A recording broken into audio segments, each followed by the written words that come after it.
Thank you, Mr. Chairman. Thanks for your kind words.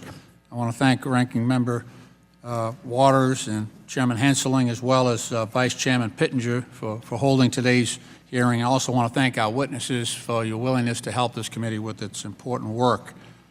Today's hearing will focus on how the United States can strengthen our institutional capacity to combat terrorist financing in developing nations. It's a special problem, a unique challenge, I think, for the developing world.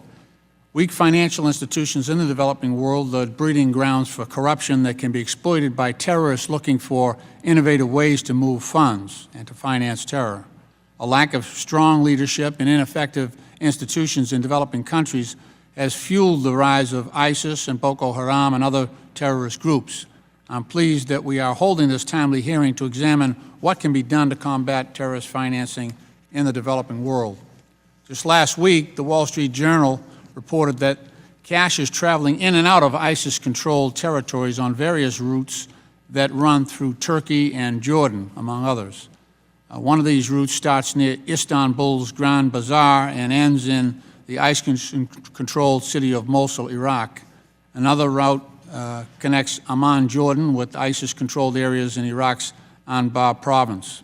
Yet another route connects southern Turkey near Gaziantep and Kilis with Raqqa, Syria, ISIS's administrative capital. We have to work with Turkey and Jordan to cut off these funding routes within their borders. We must also be willing to provide technical assistance to help them shut down the many companies that recently founded within their borders solely to move money for ISIS. In Iraq and Syria, poor leadership, a weak economy, and inadequate infrastructure helped create the political and social environment that fostered the growth of ISIS. We need a holistic, long-term approach when determining what an effective regime to combat terrorism financing will look like in that region. According to the United States Department of State, the support provided to combat money laundering and terrorist financing to over 100 countries in 2014, both bilaterally and with other donor nations and international organizations, has been extremely helpful. I'm pleased with the U.S. leadership in this field, but it's important for us to consider how to prioritize where this technical assistance is placed and how to effectively implement our efforts. If we're providing assistance to countries that do not want to make real progress to combat terrorist financing within their borders, our efforts will ultimately be futile.